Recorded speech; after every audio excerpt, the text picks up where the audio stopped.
Hello there and welcome to the Not So Casual Gamer podcast. This is episode 2. I'm your host Sam Christensen and joining me as always is Lewis Cunningham. Lewis, how are you today? Hello! Yes, not bad. Feeling good after, the reaction we got from the first one. Yes. I think it's fair to say that, it took a little bit of time to get into it, but once we did, it was a lot of fun. Yeah, a lot of fun, yeah, innit? Yeah, for sure. I think this one should feel a little bit more relaxed. There was definitely that sort of the nerves going into that first one there. I feel like we settled into it though quite well, but we'll You don't think see. There's going to be nerves for a podcast? It's like, it's just some simple thing, but there is. Let me tell you. It would just be weird if those same nerves just went into like the normal conversations that we have outside of the podcast. Just like, oh no. Hello, how's your day been? Oh, well, this is one way to break the ice. One way to break the ice, indeed. Well, let's just start at the top. There's no major things to be talking about gaming news-wise, so we'll just jump straight into what we would like to start each episode off with going forward, just what we are playing right now. So fill me in. What have you been playing in the interim since last we spoke? Well, this is it's quite a weird one. It's one of those transitional periods right now where we're waiting for a period of the year where there's more kind of notable releases. So it's been somewhat of a backlog time. Yeah, same here. And also just some of the Plus games that have gone on have been pretty cool. Yeah, very good. Nothing like out of this world, shockingly good that we hadn't played before in terms of AAA stuff. But I mean, I'm quite into your sort of indie puzzle platformer, artsy stuff and all that. So for example, Maquette was on Plus. Did you finish it? No, not yet. I mean, I was playing Little Nightmares as well, alongside that, as well as, we always jump in and out of Warzone, so that's kind of like an ongoing thing. We could probably just say at the top here that will always. Well, I say always. I'm hoping it'll be always because it's fun in our playing right now list in some capacity here or there. So we won't always go into to any depth about that. You can probably assume that we are jumping into that every so often. Indeed. Yes. Continue. Indeed. Those were kind of what else? That's the thing when it's this type of time, because I don't want to say things are forgettable, but it's like when I've got a few smallery things on the go, I'm kind of off the top of my head, I'm like, what am I playing again? Well, it's not really the big like event games that like everyone's sort of playing at one time. I mean, for myself, I'm very much in the backlog. I am playing 3 games just now. Yes, I'm playing 3 games just now. I'm playing Super Mario 3D World with plus Bowser's Fury on Nintendo Switch. It's one of these ones where I really want to keep playing it, but I don't want to like 100% complete it. I think I'm going to finish off like the main story, as it were. I mean, what is the main story of a Mario game if not just saving, Peach or something? But not in this game actually, which is funny.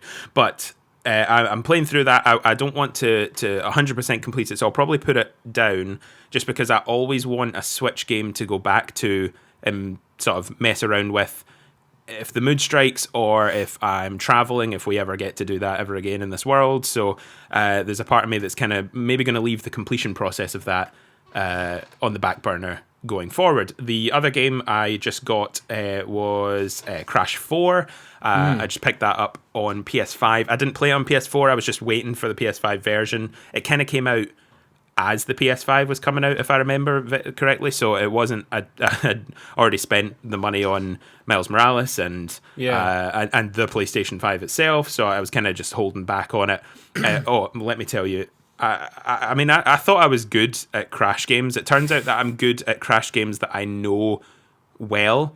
So when it comes to a new one and I don't know the level design, I don't know the layout, I don't know like the enemy attack patterns. Your heart sank Oh, I mean, it's still, like, don't get me wrong, it is fantastic. It's a really, really good game, but oh my goodness, it feels just so much harder off the bat. But we'll. I seem to recall having a very similar memory playing the Insane Trilogy for Crash 1, because that was one I didn't play as a kid.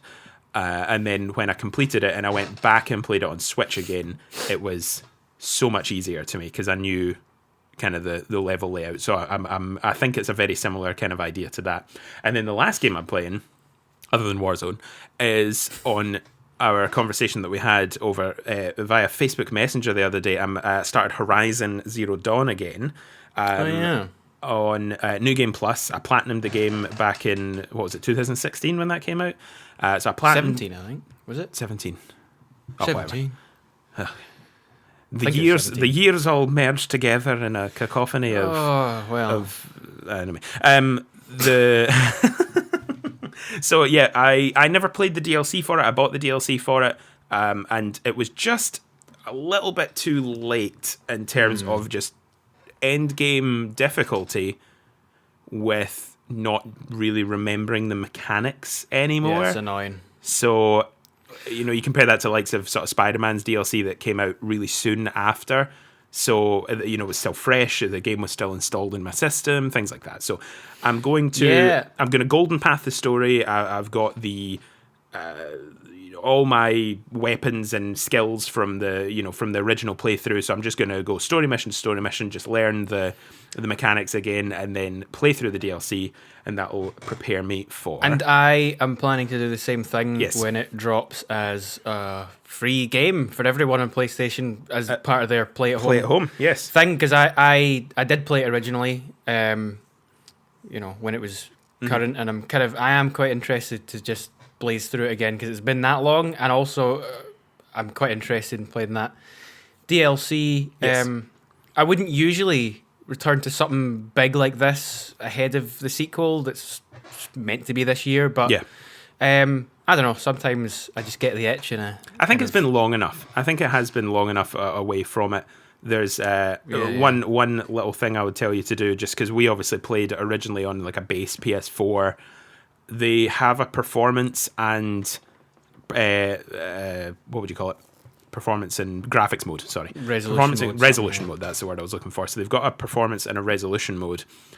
However, the performance mode only locks it at 30 FPS, and it puts it at 1080. So it just makes it a very consistent 30 FPS. That would have been on PS4 Pro. However, if you put it onto resolution mode, it's like 1800p and 30 FPS with some dips. However, I've not encountered any obvious dips with the power of the PS5 just pushing it from that. So put it into resolution surprising, mode. Actually, I thought they would have been able to implement, sort of more powerful patches. I wonder if it was just a locked frame rate and they've just not gone back. There'll be technical reasons beyond our, Or the new game is 4K 60 and they don't want to... Well, yeah, maybe they're wanting to make it seem like a bigger jump. Bigger jump, yeah. But no, that'll be cool. Because, obviously, as many listeners may have picked up on, we're both PS5 players. So actually, going back and playing a lot of boosted games has been good. Oh, it's been great. So even just for that, playing them on our nice displays, just to get that fresher thing will be good, because obviously it's a very beautiful world to be in. It's absolutely stood the test of time, and that kind of takes us into what our episode, on that note, our episode today. We're going to just jump into our topic just now. Really, I've kind of posed it as a question here at the top of my notes.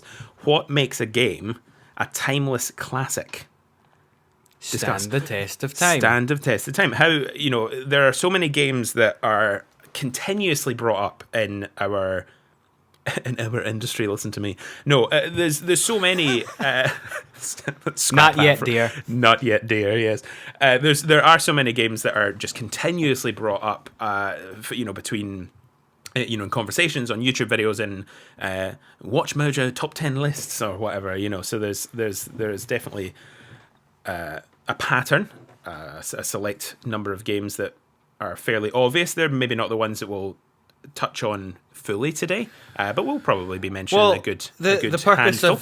the purpose of today is to kind of go into, get into the nitty gritty of the different elements that might cause a game to basically have a lot more longevity than some of its other current. I'm going to say peers. That's quite a weird word to use. Yeah, but we get it. so that's kind of broadly speaking what we're going to do. So yeah, we've broken the notes down into a couple of different sections here. I'm thinking we'll just go through it fairly systematically, and we'll start off with mechanics, the mechanics of games, the gameplay mechanics. We're not really going to be talking too much right now about the look of games. That maybe we're jumping back to some PS1 games or some N64 games or GameCube, PS2 that maybe look a little bit dated, but that's not necessarily what we're going to be talking about right here. We'll get to that later. We'll get to that later. That's a whole other topic. And of course, a lot of this does go hand in hand with each other. There will be kind of crossover games that we'll be talking about in each of them that, if they come up, maybe explain why they are standing the test of time as well. So we can sort of, again, cross that bridge. So there might be a couple of repeating games coming up, but we can talk about it from a slightly different a different lens. We'll talk about mechanic, gameplay, and some graphics a little bit later before moving on to the rest of the episode. So, okay, what have I, top of my notes here, mechanics, really what I've kind of, my main point was that, we're so inundated right now in a very good way with a lot of story-driven games, but you look back to, video games at their infancy and, through the arcades and through the original home consoles, and it was really just gameplay as king. It wasn't story-driven. Absolutely. So mechanics are I was about to say you can't really have a game without mechanics, but we've actually got a couple of interesting examples that we can talk about. So I think there would have been a point in time where you could have said there you can't have a game without gameplay, but I think that there's some options out there for the contrary of that.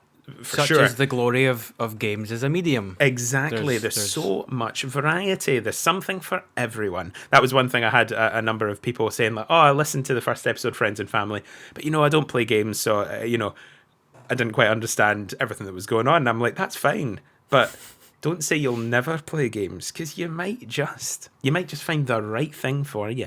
So there's something for everyone out there. They just don't know it yet.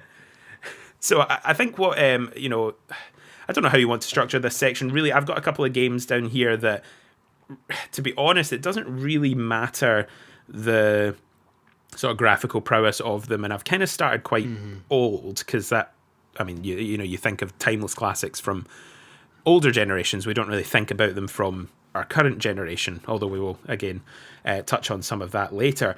I've got down here the games that really, as I was sort of writing my notes, and I thought gameplay. Really, the ones that came to mind were your Tony Hawk games, Crash Bandicoot games that we already spoke about today. We can talk about a little bit more.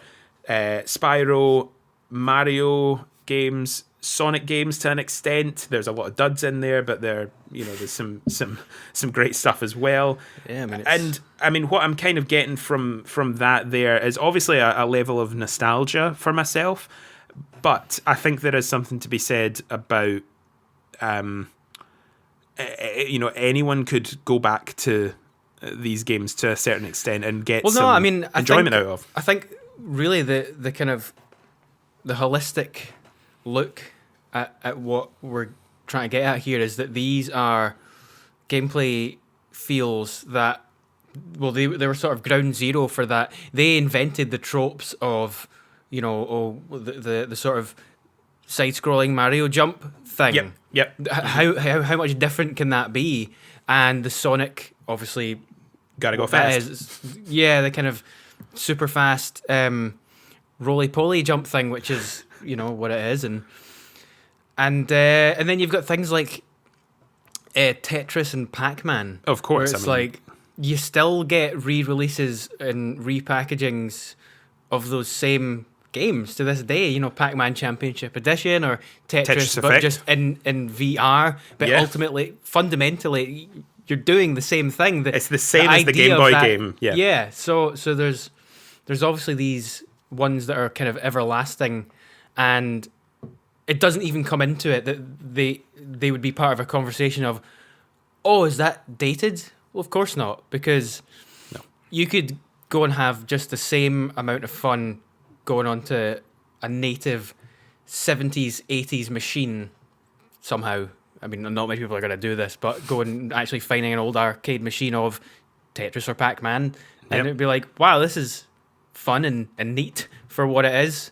Well, I mean, there's Now, full you know. there's full industries, to this day, like sort of more niche industries of retro video game bars and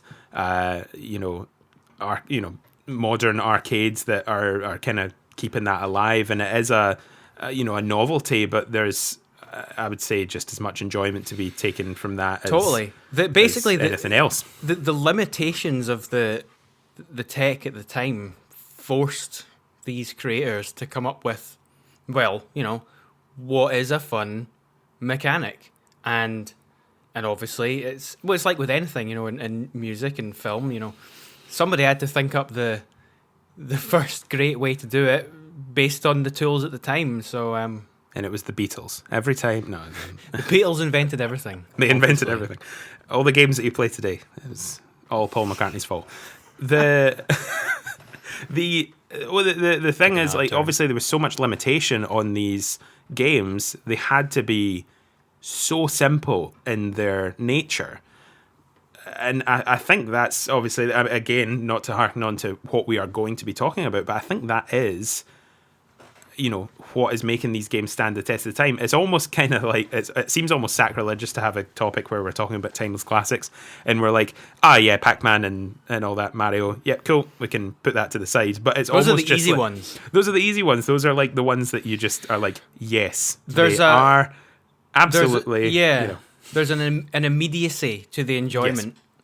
Ultimately, course. that's you get it right away. Doesn't matter that this came out 40 years ago. It's like you get it. Yep, 100%.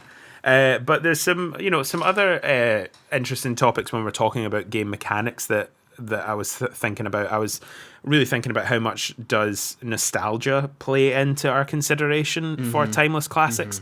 For example, just during lockdown, my fiancée Kerry, she played through her childhood favourite of Tomb Raider 3, not Tomb Raider 1, not where it all began, maybe not even Tomb Raider 2. She's going to hate me for saying all this. Specifically 3. Specifically 3, because it was the one that they had. Now, I have no nostalgia, no prior experience with Tomb Raider 3, but we've been together 9 years now, and from day one, that's been the PS1 game that Kerry's always tried to get me to play.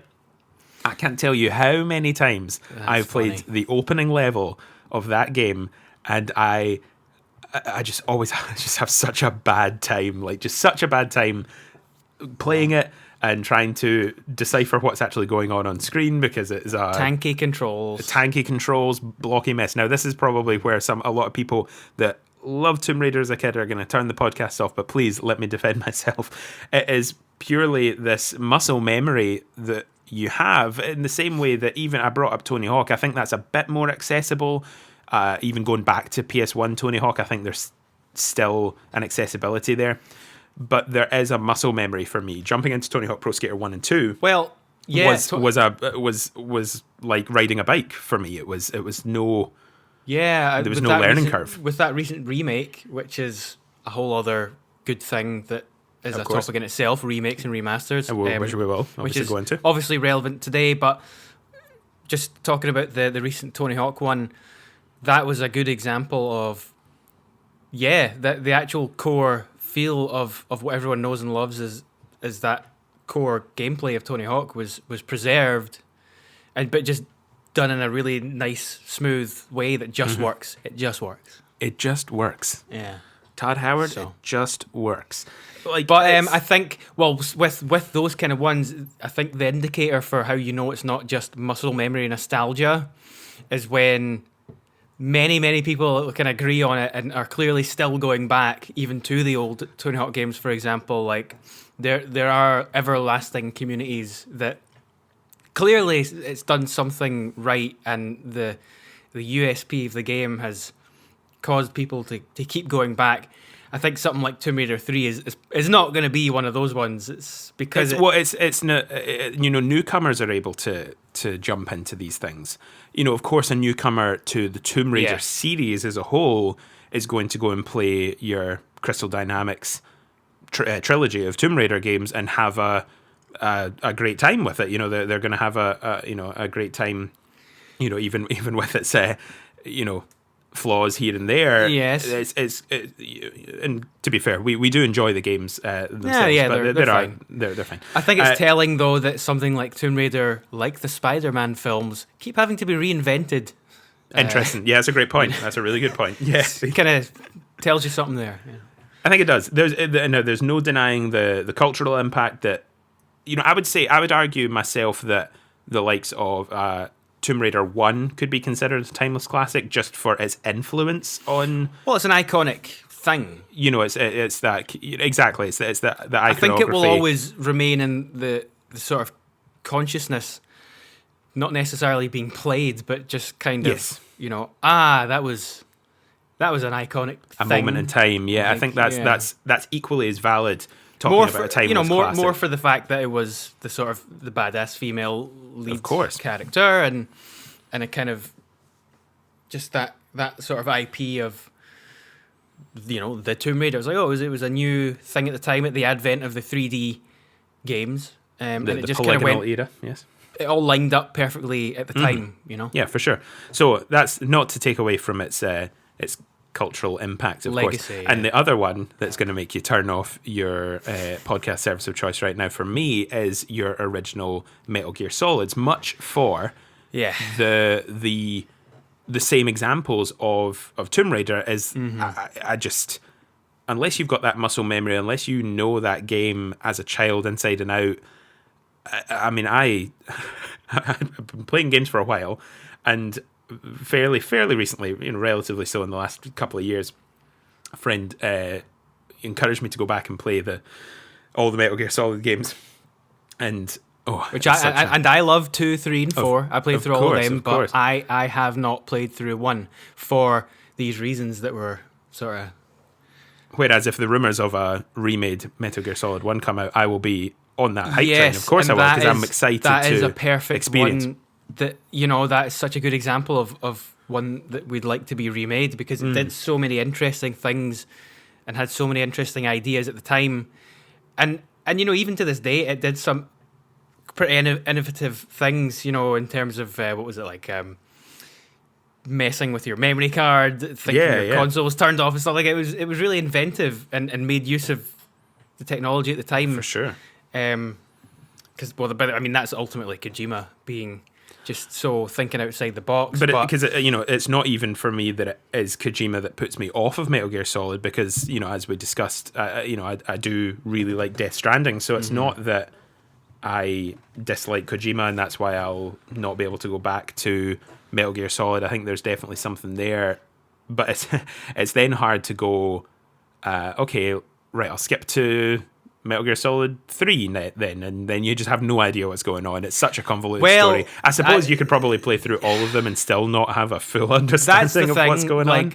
As some listeners of, I was going to say last week, 2 weeks ago, will remember, Metal Gear Solid 4 is one of my favourites ever. That was the first one I played. I genuinely don't think it matters. You can love that series and just not care about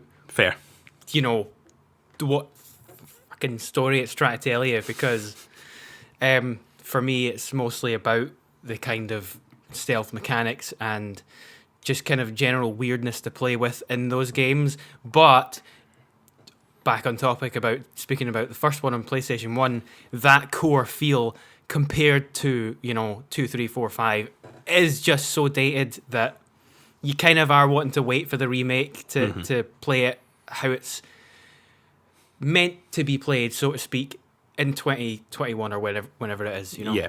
Well, what about kind of flipping it on its side and the way that nostalgia plays into games that are absolutely by no means a timeless classic from your childhood that you go, I loved Motocross X Dirt Bike Champ. I don't remember what it was called, Dirt Bike, whatever.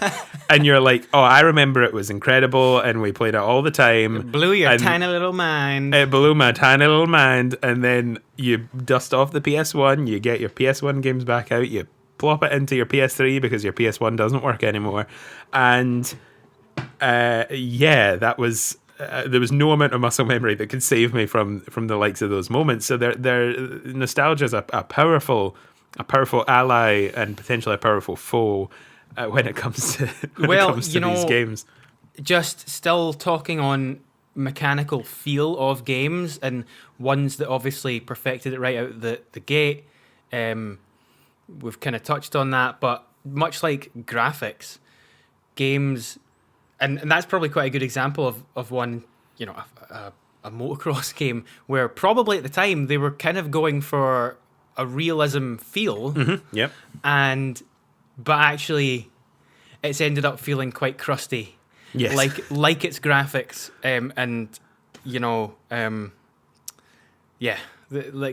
Ultimately I think realism, if you're gunning for that full on, at the time, that those are usually the ones that fall down later on. Yeah, and we'll talk about sort of realism and with graphics as well, and sort of more stylized things. But we've not really even jumped onto many sort of PS3 kind of Xbox 360 era games here. The ones again that jump to mind, if you listen to our top 10, you'll understand. The skate games. None of them are real lookers by any stretch of the imagination, especially going back and looking at them now. But there is this infinite replayability with them, to us anyway. Well, yeah, there's obviously going to be outliers, and that's a very interesting one because obviously they were, for the most part, going for realism, but that is one that's a lot of people definitively do go back to, including us, a lot, just because, yes, it was going for realism, but not to the detriment of fun.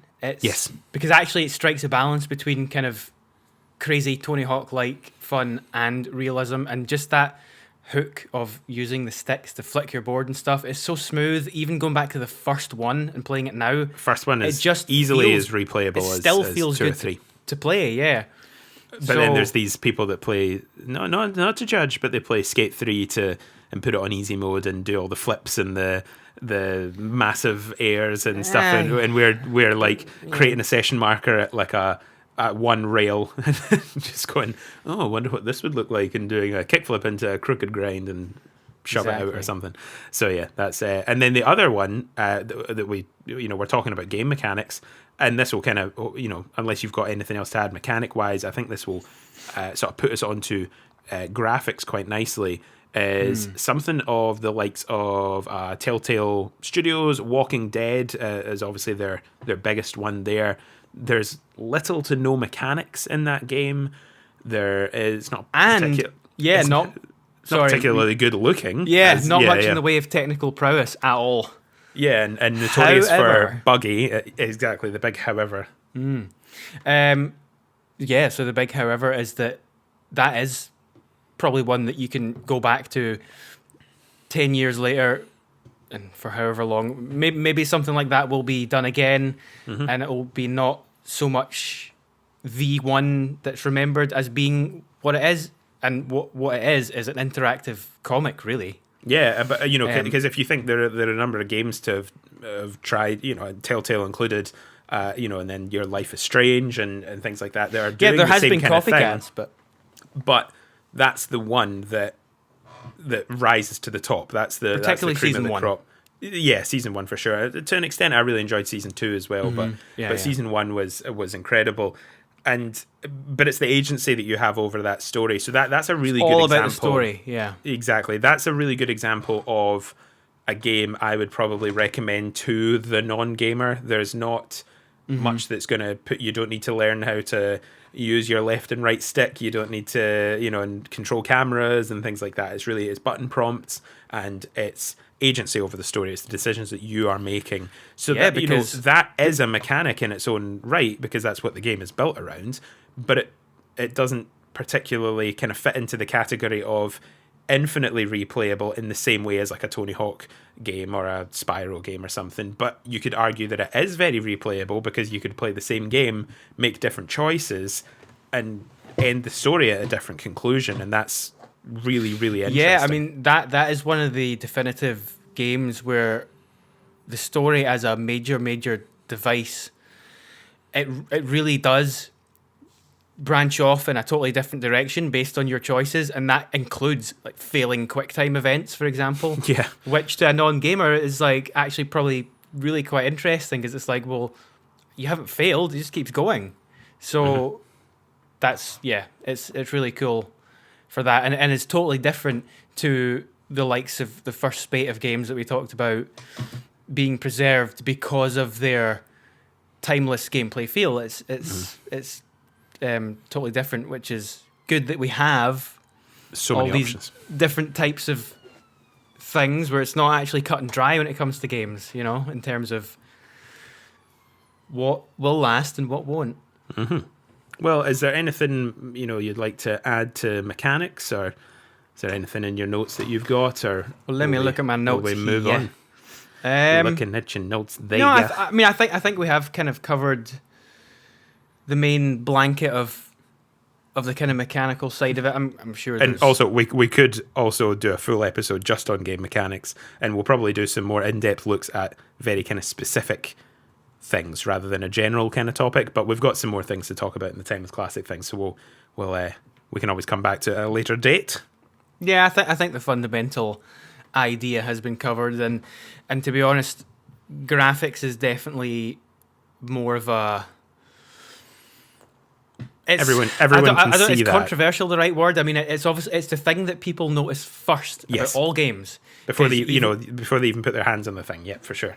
Yeah, and you can kind of even talk about it with other contexts that just I don't know, graphics. They're just such a controversial part of games. I don't know where I'm going with this point. You might want to edit this out. No, it's fine. No, don't worry. That's where the whole point of this is that it's a conversation, and in conversations, as everyone well knows. I actually did have I was on a point and I forgot halfway through, and I was like, fuck, I fucked it. It's gone. So there you Fair. go. There's your first big fuck up. There you go. Yeah. I'm glad that we've got explicit writing on this. No, I'm just kidding. Right, so graphics. Let's just start at the top. I think that we've kind of touched on this already. I think there's some, in mechanics as well, there's something to be said about stylized versus realism. Realism is going to be a big topic or a big part of this episode going forward, because we're going to be talking about realism in games and sort of bringing it up to more of a modern standard. I think that was the point I was trying to make there, you was go. that in the wider context of how games are perceived, stylized versus realism is kind of a thing in itself. Yes. And graphics are kind of such an immediate indicator of that. But not the only one, but because I think we will kind of start to talk a bit more generally about games in terms of style versus realism as we go here, but we're starting off kind of Top level. with the headline thing of being, well, graphics is the main Yes. issue here. So when I'm thinking, I'm thinking back to, I'm thinking back to my earliest gaming memories. My first system, my brother had an N64, but my first system was a PS1. And I say mine. It was, all of my, my siblings, my brother and my sister as well. But the kind of examples from stuff that we've spoken about before that you could look at and see as probably more classic timelessly would be the likes of a Spyro game, or maybe even a Crash Bandicoot game, something that's not going for realism. It's going for this cartoony look, it's going for the stylized look, in the same way that you could look at a modern game like Octopath Traveler. Not that it's a game in my wheelhouse, but it's a gorgeous looking pixel art game. It's really harkening back to the there's no way that you could look at that game and go, oh my, that looks so realistic. I could reach out and grab it. You know what I mean? Like it's purposefully stylized. It's the same vein as like a modern, like Ori and the Blind Forest, or and Hollow Knight or something like that. That these have this very, very specific art style that allow it to stand the test of time. So you would compare that again, not to make people click off the episode, but you compare that to the likes of Metal Gear Solid, one that's very much pushing the limits, and of its time when that's out, that is like, oh my goodness, how are games ever going to look better than this? Like it's it's pushing the limits. It's incredible. I don't want to take away from any of that, but put down subject A that's never seen a video game before, and probably put Metal Gear Solid today in front of them versus like Spyro in front of them, and I think they're going to probably gravitate towards Spyro more often than not. I would just say in looks alone, in that top level analysis. Yeah, I mean, could be wrong, could be totally wrong, but that's kind of what I would think. It is quite nuanced because there's a lot of different things that different people can pull out of games in terms of what would make it enjoyable these days. I mean, even if that's just to laugh at it, it's quite. You can get quite meta in terms of games enjoyment these days because it's the let's plays. It's the animations when you finish a mission in Tony Hawk 4. The woo, yeah, like the repeating. Exactly. If you like leave it on the end of the mission screen, they just repeat the same cycle of animations over and over again. Yeah, it's really fun to go back and that adds to the charm of that. That doesn't doesn't strike me as like that looks horrible. That's just like, oh my goodness, that's so fun. Like I really no, enjoy definitely that. Charm is a big thing, but also charm can mean two different things. Genuine charm, which is, well, say for a modern example, you just brought up Ori and the Blind Forest is a good one. It's a charming game. We really hope to play one day. We've always wanted to. It's on Switch. It's on Switch. I could get it, but so it is. Yeah. But I'm jealous of the Xbox guys that are getting to play it. Like I think it's I don't know if it's patched yet, but they're getting to play it like 120 FPS or at 4K and stuff. I reckon those games, the Ori games, are ones that will last quite a while because they've kind of tapped into that definitely kind of more cartoony feel, but also the charm is genuine. It's not, we're not talking about and this is from two guys that haven't played the game, so that I think that speaks volumes. But I think it's quite clear. It's clear to see its initial top line. We have seen the game played, and you can take from it that I think that's But that the consensus sort of first is that look they're at great something. games. Yes. And then you could also lump in with that, for example, Cuphead. That's 100%. That is extremely unique in its styling, and it actually doesn't. You wouldn't even think if you didn't know that was a game, and you looked at it. Oh, what's this old TV show? It's really cartoon? That authentically done, and that will absolutely last the no test question. of time. I think Well, because I think in the same way that those cartoons that it's based off of have stood the test of time. There's that art style being brought into a modern game makes people look at it. It makes people go, oh my goodness, what on earth is this? Is this just a TV show? And then they realize it's brutally difficult and it's near enough impossible, and I'll never play it and complete it. So they do also have the sort of nailed on arcadey gameplay that will also just work forever as well. Helps. Yeah. You're not having to deal with tank controls or anything. It's immediate. It's fast. It's just responsive. I mean, how can you go wrong? I mean, how will that doesn't go out of date, as we've discussed, because the likes of your Mario and Rayman and stuff. Of course, there's gonna be games that will continually be influenced by them and made in different ways because and potentially do it works better. With modern tools, but it's that origin that is going to stand the test of time probably better than. Well, there's lots of small ways that you can innovate. Of course, with that there. But that's obviously we've spoken about a couple more modern games there on the latter half. But talking about some of those older games that definitely don't look the part, but have a charm about them. I think maybe going back to that middle of the PS3 generation, the game that came to mind for me, graphics wise and also gameplay wise, you could talk about as well, is the likes of Portal or Portal 2.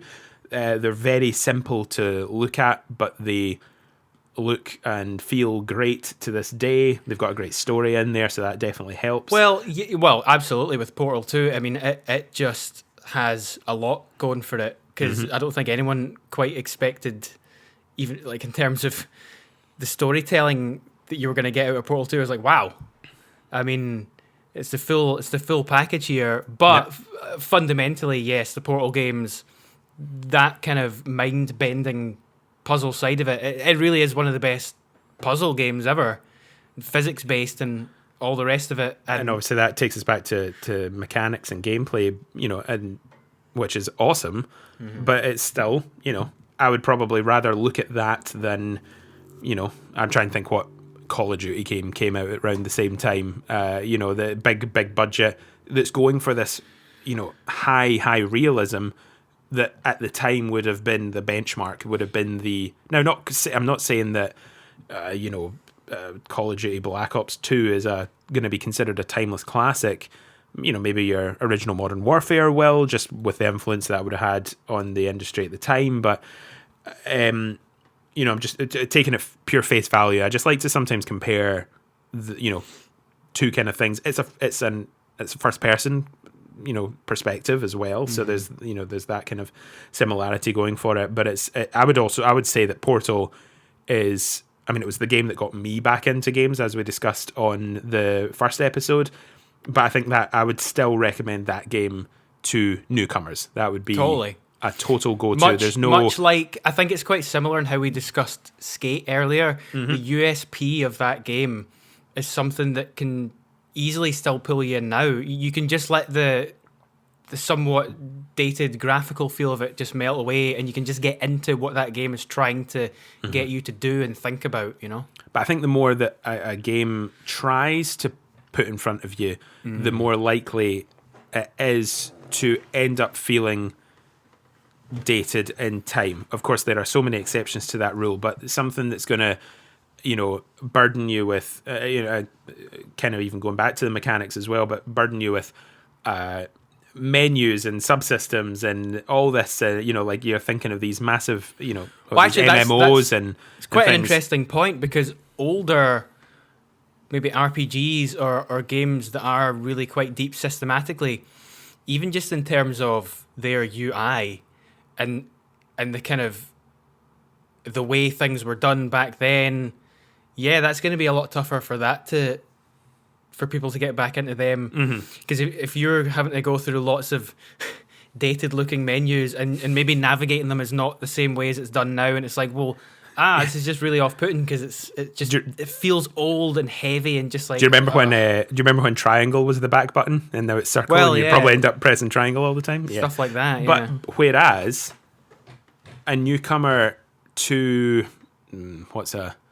maybe this isn't a great comparison, but a newcomer to Final Fantasy VII on the PS1, not even the PS4 remake, the PS1 version is maybe going to have a better time navigating the menus and understanding what's going on more than a newcomer to the Elder Scrolls Online or something like that, where it is just like menu, subsystem, charms, attachments, artifacts, everything that's going on that just makes those games very unwelcoming to newcomers, and I think there's a delicate balance that can be sort of struck with that. There, you want to obviously, you want to reward the long-term players with depth and people looking for that kind of thing. Yeah. So, we're jumping away from graphics slightly, so we'll bring it back to that. But I suppose you could bring UI into it as well.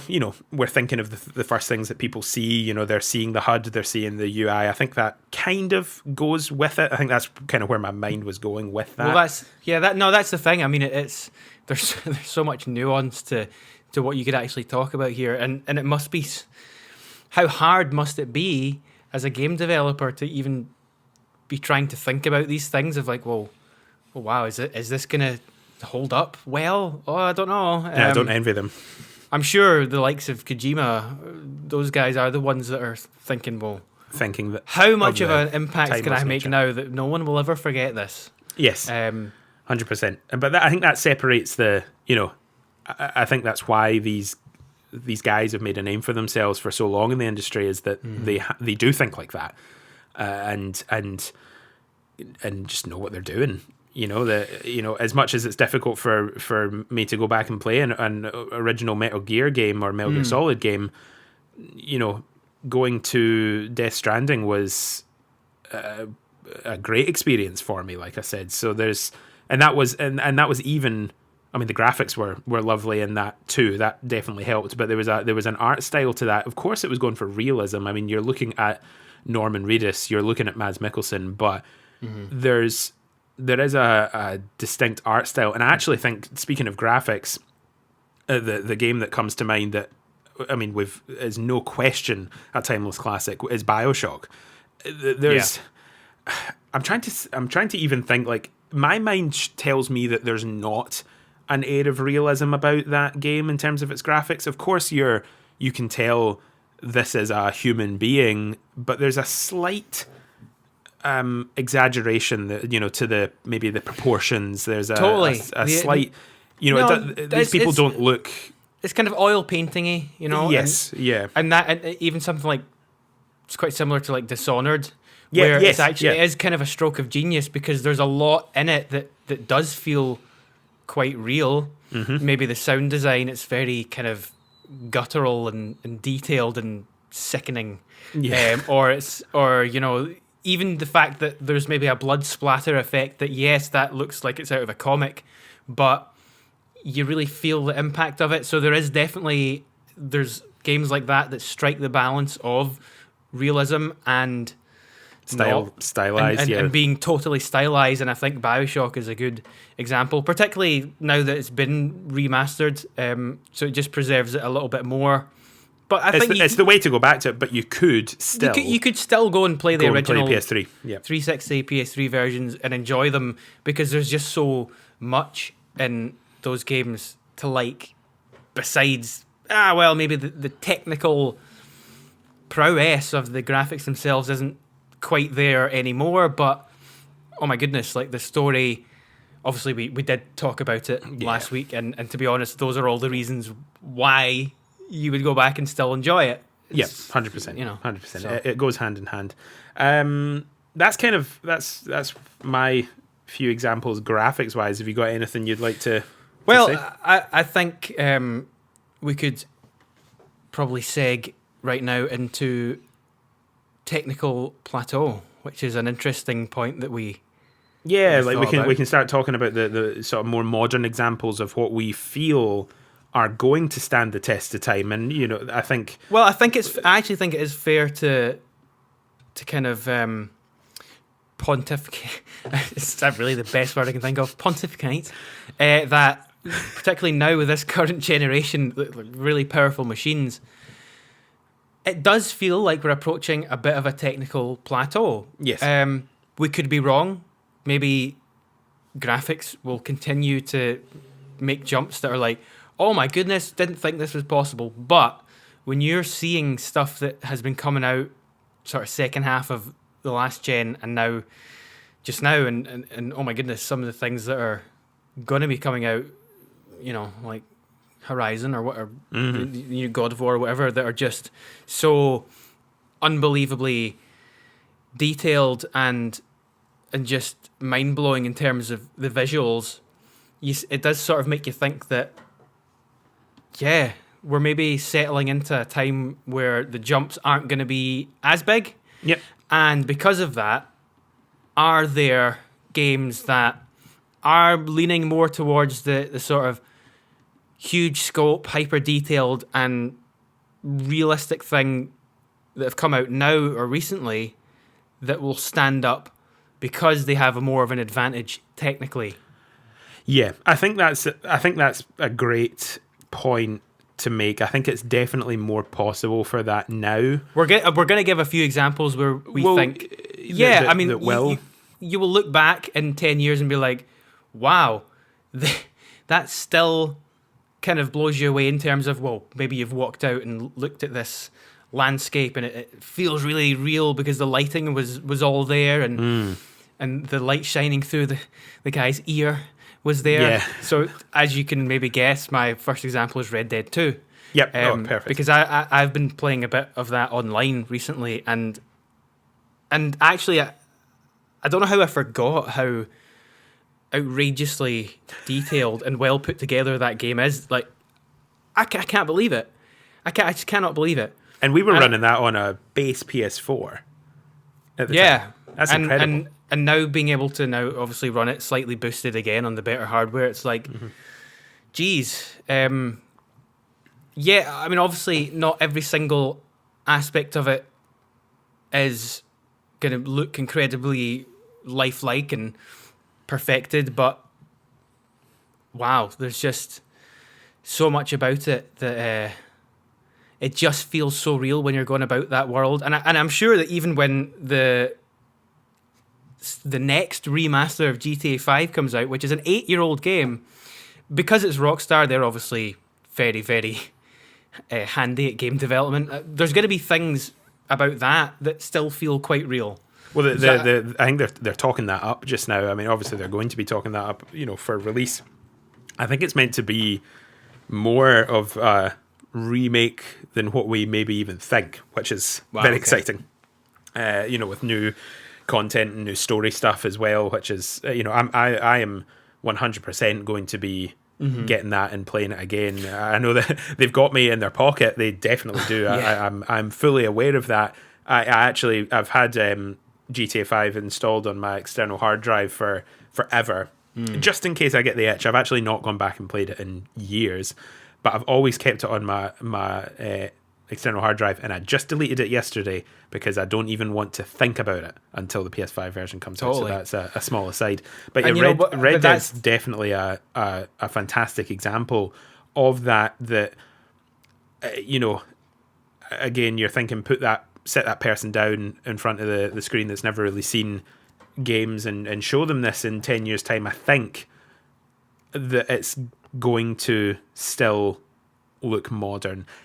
Now, we could potentially reference this episode in 10 years' time and laugh at ourselves and go, oh my goodness, did they even think that you are going to get such and such? Probably. I think the thing that's going to hinder these games potentially is mechanics based, not graphics based. You look at something like The Last of Us Part 2, even more than Part 1 still looks great, but we've got a new sort of analog to compare it to.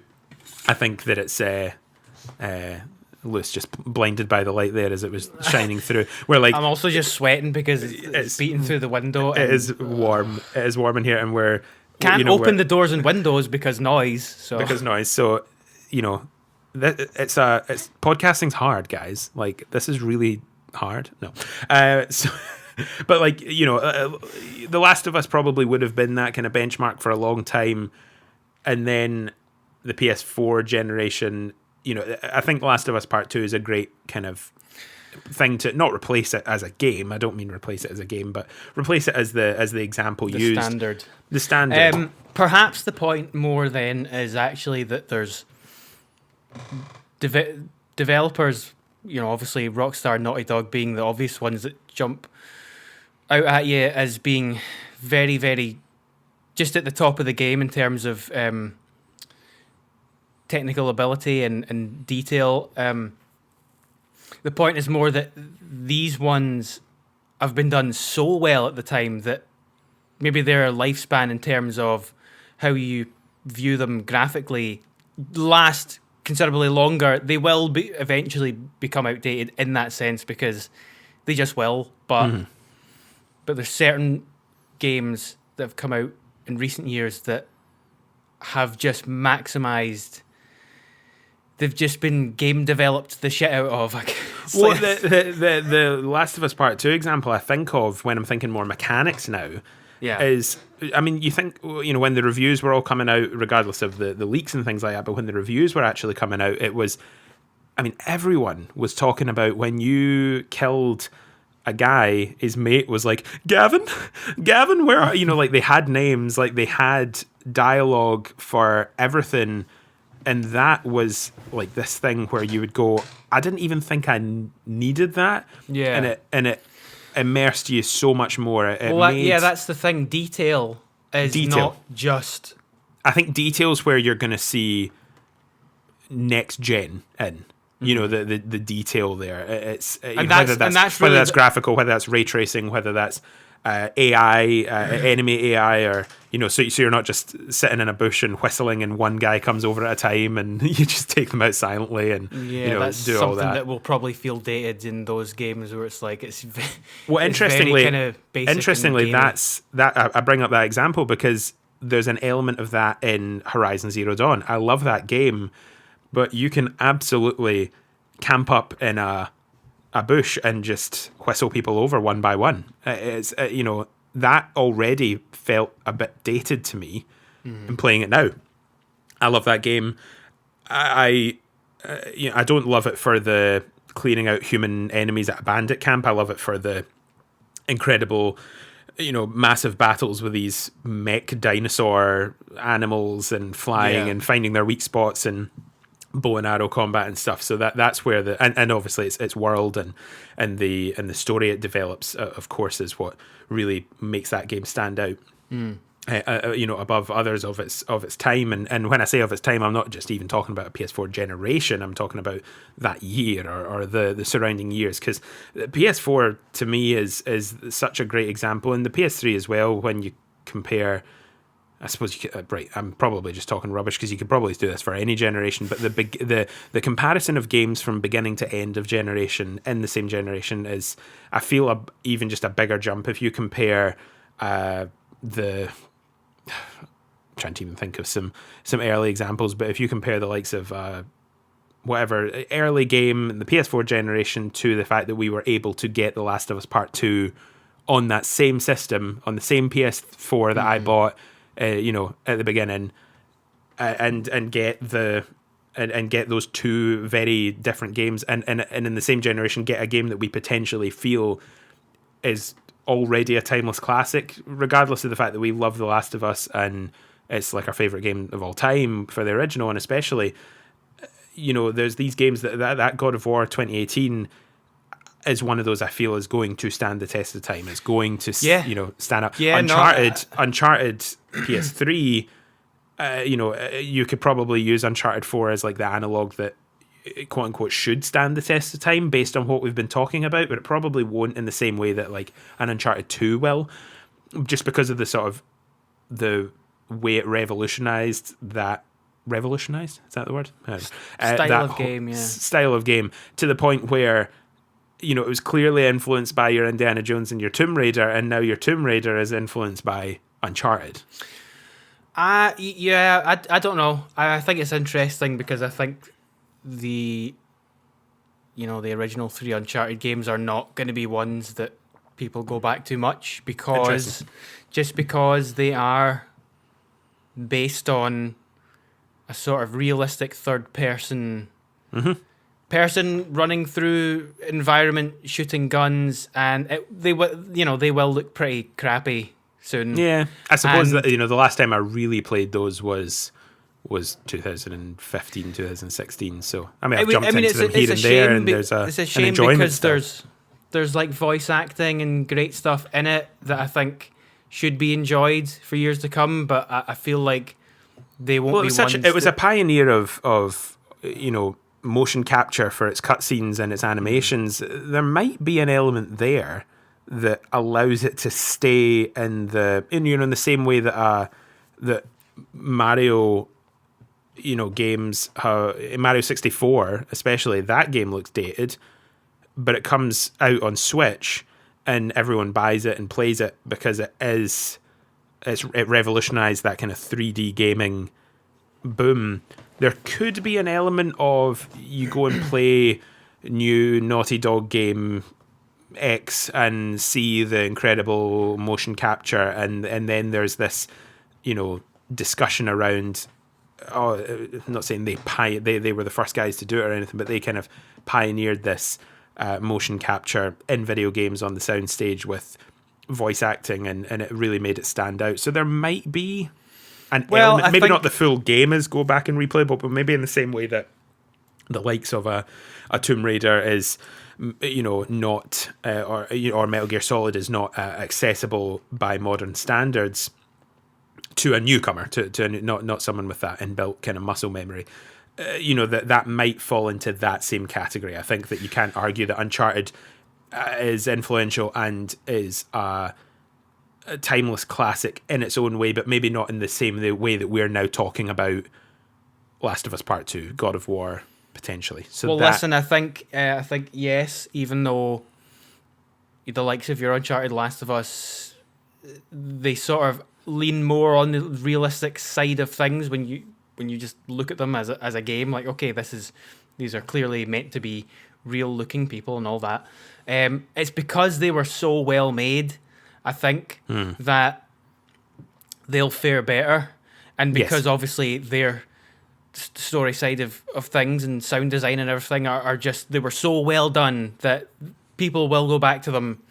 Just, those that know will know, basically, and they'll be able to go back and enjoy them because they were so well made. But I think they are definitely still caught in the period of like PS1 through 3. There was a lot of games that I think those are the generation of games where there's going to be more that came out that would be forgotten than not, just because that was the sort of 25-30 year period where graphics were advancing at quite a rapid rate, and then if you were trying to make something realistic, it wasn't long before it became outdated. So you can sort of lump them in with that type of that's fair game that, in 2010 they were trying to make this character look real, and it doesn't really look that real anymore. But yeah, I'd say those are outliers just because they were so well made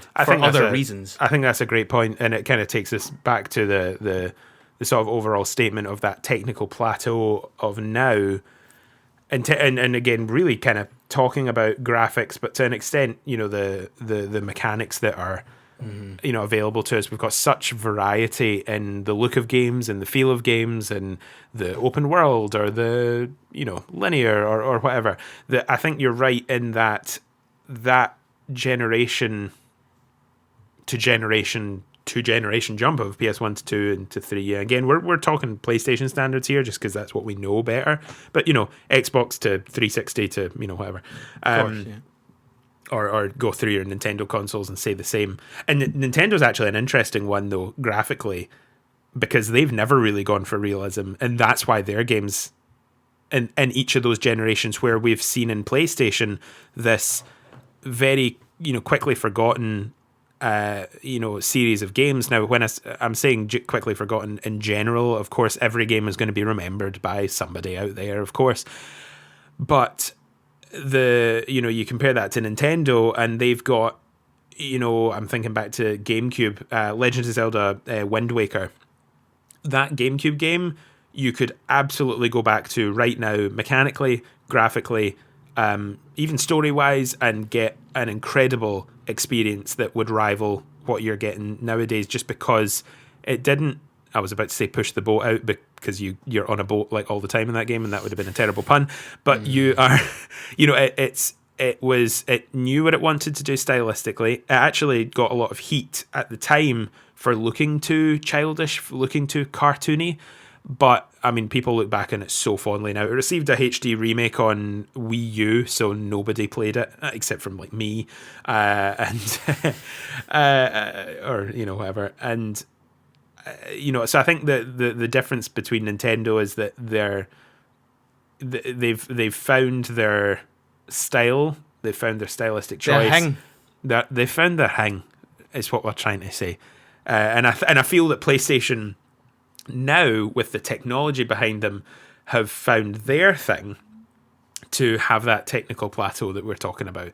Nintendo, I'm not saying, has had a technical plateau, because Breath of the Wild, Zelda, compared to, and they went through, mechanically, they went through all their motion control things and stuff, which immediately, started to feel a little bit dated, dated with the the sort of technology side of things, but in terms of their sort of core games, I feel like they've been on their plateau of quality for so long. Yeah, I mean, like definitely Nintendo, for those that enjoy the Nintendo style of game, much more of them will be possible to go back to and enjoy them for what they are, because they were never about pushing technical boundaries. It's about Exactly. being innovative and kind of clever game and level design, and with the limits that you've got. Yeah. Yeah, someone like me, the challenge for me in game enjoyment is trying to think and analyze and justify certain examples of the totally polar opposite side of the Nintendo spectrum as to why I enjoy them and why I think they might stand up. But for those that are obviously into the Nintendo thing, that's great. Nintendo were very smart to just tap into that.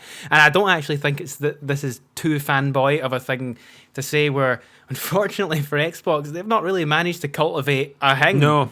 Like, no, I maybe really you don't. could say it's like a bro shootery thing, but that's dated.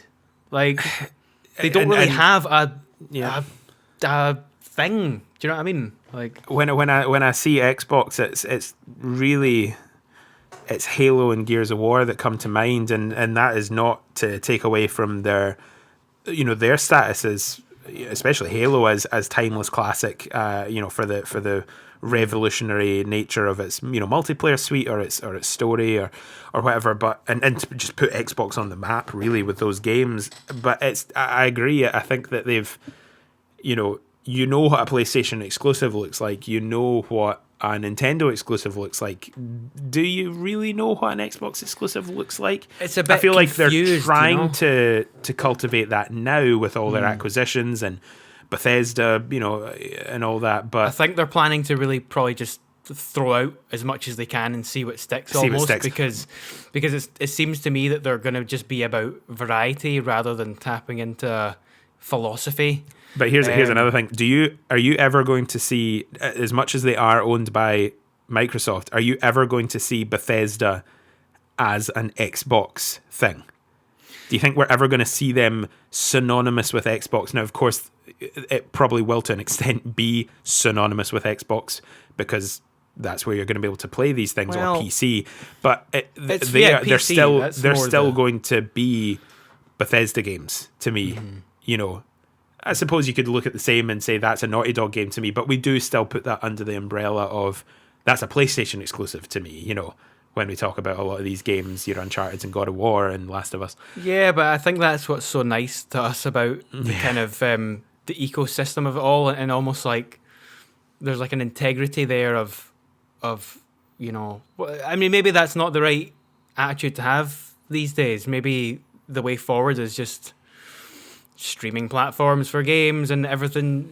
There's no sort of sacred preservation of exclusivity and all that sort of stuff. But that's what's going to make these games feel dated in the future. Sounds kind of sad to me, though. It does. That's what's going to make these games feel dated in the future, is the act of physically plugging in a box with an HDMI cord and using a set-top box to play your games. Yeah. Regardless of the games, that's probably going to be the dated feeling thing. We'll have an episode on what the future kind of looks like. Yeah, pontificating on what the future might be, but I think that's so far off with it's not even worth talking about. There was one other point I wanted to make before we sort of started to wrap up. What about your? I've kind of in quotations called them like fad or craze games. These games like Fall Guys and Among Us, Rocket League, Fortnite, things like that. You brought up Rocket League. I don't know if that's totally fair to lump in with a fad craze game, just because I think it has got some legs. It's become free to play, and I think it does have quite a strong community. It's like an ongoing thing, but I see what you mean in terms of bringing it up. It's certainly at the time it was an unexpected hit, took the world by storm, and then you stopped hearing quite as much about it. Of course, it retained that community, but I think and obviously it was at the advent of esports and things like that, and became a big hit like that. But you're not seeing it on the splash screen of the PlayStation Store or multiple, a new season Well, doesn't get the same attention as maybe it once did. on But the likes of Fall Guys or Among Us, because Among Us is quite an interesting one. It's not one I've played. mm-hmm. Kerry plays it quite a wee bit from time to time, and that's a game that doesn't. That's not a looker. That's not. You're not looking at that going, oh my goodness. It's a small game made by like 3 people that has. It's the community aspect of it. It's the social aspect of it. Do you think that? Any of these will ever be considered timeless classics, or do you feel that they maybe need slightly more longevity than we're kind of seeing just now, because there is such a attention span problem with everyone nowadays in every medium, streaming services, you need everything now, the box office, maybe, obviously COVID's a thing, but there's this attention span thing. So do you think that these one-hit wonders potentially, we're only saying that just because we've not really seen much from the make this much of a splash from these guys, Fall Guys. The Fall Guys had made other games before, but never to this extent. So yeah, what do you think? Do you think that they have a chance to achieve timeless classic status? Well, I think the idea of a one-hit wonder game is interesting, and I think you could compare it to like songs in that way, because there'll be certain ones like Among Us and maybe things like Slender. Slender, which was, the kind of, I think it was Flash based originally, the original thing or something like that. Probably, yeah. Where it's just a very simple kind of meme thing at the time, like, oh my god, you need to play this, and it's really scary, and that's obviously a very simple, not very good looking thing. But I think yes, they'll fall off a cliff and not be something that's sustainable. You see attempts of them trying to kind of cash in on it and trying to keep it going, like they made, a Slender game proper on the consoles, and it kind of flopped, which it was kind of expected. But I think they might be revisited in years' time and looked back at as like remember this? This was a kind of quirky, weird thing we can kind of laugh at now. Someone's maybe doing a Let's Play in 20 years of that original Slender thing and going, wow, this was a strange little nugget in time. Going back to Fall Guys in the year 2040? Not clickbait, Well, there could be such a deeper discussion of where culture is going in general. Well, and I think there's potentially, outward factors that might make games that maybe wouldn't have been timeless classics into that status. Your Fall Guys, Among Us, and Animal Crossing New Horizons were made so much more popular because of lockdown and because of this need for social interaction in these games and this escapism from our world that we live in right now, that maybe that's the thing that's going to make them timeless classics in the future, is actually a pandemic. It's the worldwide situation in which they were released into, and the timing that they had to just hit that need and in these specific communities at a very specific time might be the thing that propels them. Who knows? It's why we continue to play Warzone. It's more of a social thing. Yes, it's almost like we're not playing a game, really. It's more just about catching up and having a laugh, and until you get into like the top 10, and then you stop having the laughs and you go, right, let's take this seriously now. Well, yes. So, but I mean, maybe myself more so than I've you. not played Among Us, so no, I can't comment too much on it. No, but I think I sort of I get what you're getting at there. Cool. Is there anything else?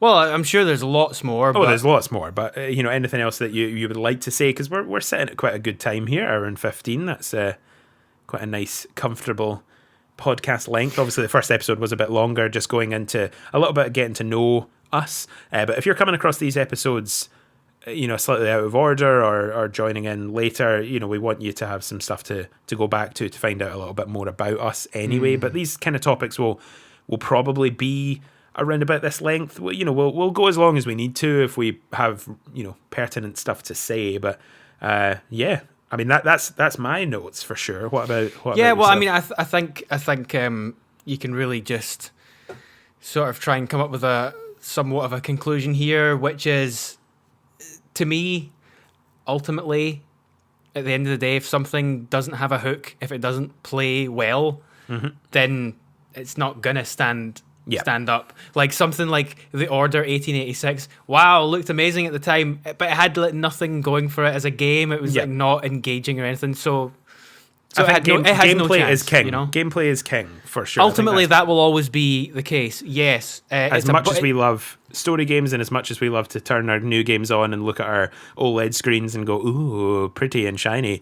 But then that's just a window into enjoying to the fullest extent what is out on front of you at the time. So that's very much an in the moment thing.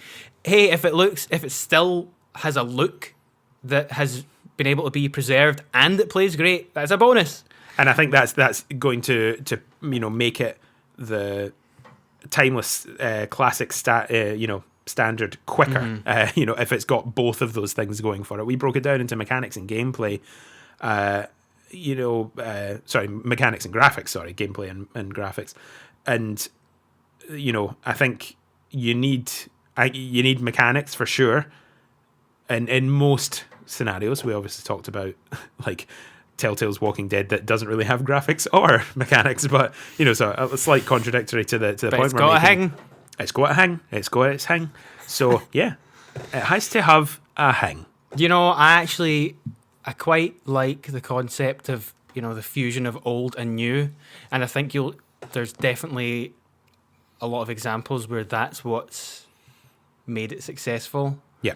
I think you'll see maybe when they do a lot of remakes that will come out of certain things where that will be the thing, that it's just about striking a balance between, well, we're not trying to be too in the moment with just, well, what are most games doing today? We'll just copy that and then it becomes outdated. But usually it's about striking a balance at the end of the day. So, but hey, I've probably said everything that I can think of. So. Well, I think that's a lovely conclusion, a lovely point made, a lovely conversation, I would say. I thoroughly enjoyed myself today, Lewis, so thank you so much for that. Thank you. It's been a while since we recorded the first episode just because we wanted it out and, it was recorded a little bit before it was released, so it's been, probably about a month since we've... Really? Maybe just shy of that. God. Maybe just a little bit shy of that because we wanted to get it all ready and edited together. So it's and sort of make sure everything was on the appropriate streaming platforms. If you have any feedback for us, just get in touch. DM us on the socials. You can find us at just search Not So Casual Gamer wherever you are. We've got Instagram, Twitter, and Facebook. Just in the setting up process. They're going to fill with content the more we get done. So yes, I think that will be. We'll keep working on that fluency. On that fluency. Sorry about that thing in the middle of this episode. Sorry about that. Oh no, that's that has to be part of it. It has to be. You can't. It's all part of the process. All part of the process. You want this? You have to see how the sausage gets made, as it were. Right. I think before we continue to ramble too much, we will.